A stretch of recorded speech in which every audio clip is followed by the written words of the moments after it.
تو کامیابی کا راز کیا ہے؟ اس کو یوں سمجھ لیں، من تن سب چیزوں کو، بلکہ دھن کو بھی پاک کرنا۔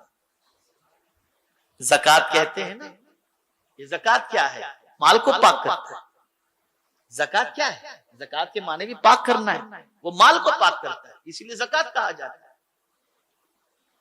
اسی لیے کسی بزرگ نے بڑی پیاری بات کہی، فرماتے ہیں اپنے مال کو دھو لیا کرو۔ کیا کرو؟ بولو، دھو لیا کرو۔ ان سامنے والا سمجھ نہیں سکا کہ مال کو دھونے سے کیا مراد ہے، کیا دھونا؟ جیسے دال کو دھوتے ہیں، آٹے کو گوندتے ہیں، پانی سے سب کچھ کرتے ہیں، یہ سب یہ دھونا اسی طریقے سے کیا مراد ہے، دھونے سے کیا مراد ہے، وہ سمجھ نہیں سکے۔ تو بزرگ فرماتے ہیں کہ مال کو دھونے سے مراد یہ ہے کہ اپنے مال میں سے کچھ حصہ دوسروں کے لیے نکال دو، تمہارا مال دھل جائے، دھل جائے، مال صاف ہو جائے۔ میرے پیارے آقا صلی اللہ علیہ وسلم کے پیارے دیوانوں، اس لیے کہ جب تم اپنے مال میں سے کچھ نکالتے ہو تو نکالنے سے روکنا یہ شیطان کا کام ہے، اور نکالنے پر نوازنا یہ میرے رحمان کا کام ہے۔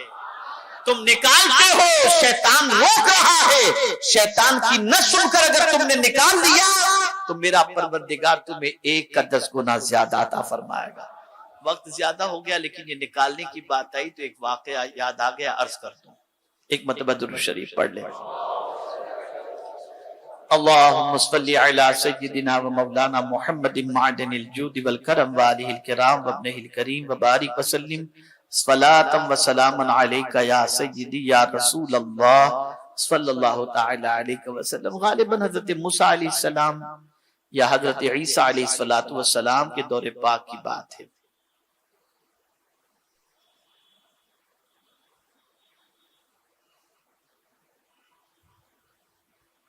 ایک شخص بہت تنگ دستی میں زندگی گزارتا تھا، بہت تنگ دستی میں، بڑی مشکل سے گزر بسر ہوتا تھا۔ تو اس کی ملاقات اس دور کے نبی سے ہوئی۔ اس نے کہا یا نبی اللہ، اللہ کی بارگاہ میں دعا کریں، کچھ برکت ہو جائے، بہت مشکل سے گزر بسر ہوتا ہے۔ کہا ٹھیک ہے۔ انہوں نے اللہ کی بارگاہ میں دعا کی تو ندا آتی ہے، اے میرے نبی، میں اسے تھوڑا تھوڑا رزق اس لیے دے رہا ہوں تاکہ یہ زیادہ جیے۔ اگر زیادہ رزق دوں گا اور اس کے حصے کی ساری روزی جلدی جلدی مل جائے گی تو جلدی مر جائے گا، اس لیے تھوڑا تھوڑا دے رہا ہوں۔ وہ نبی اس بندے سے کہہ چکے، فرما دیا انہوں نے کہ بھئی اللہ کی طرف سے تیرے لیے جواب آیا ہے۔ کہا اب ٹھیک ہے، جو بھی ہے زندگی جتنی ہے جئیں گے، لیکن مجھے اب تھوڑی تھوڑی نہیں، ایک اچھی طریقے سے ایک ساتھ میں مل جائے تو بہت اچھا ہے۔ اللہ کے نبی نے دعا کی، پروردگار یہ بندہ چاہتا ہے کہ تو اس کے حصے کی ساری روزی ایک ساتھ میں عطا فرما دے۔ اللہ عز و جل نے اس دور کے نبی کی دعا قبول فرمائی، اس کو روزی ساری کی ساری مل گئی، اب خوب مل گئی روزی۔ تو اب جب حصے کی روزی مل گئی تو اب ظاہر سی بات ہے کہ مال ختم ہوگا، موت واقع ہو جائے گی، روزی ختم ہوئی، موت واقع ہوگی۔ لیکن آپ جانتے ہیں، اللہ اکبر اللہ اکبر، وہ شخص بھی ہوشیار تھا۔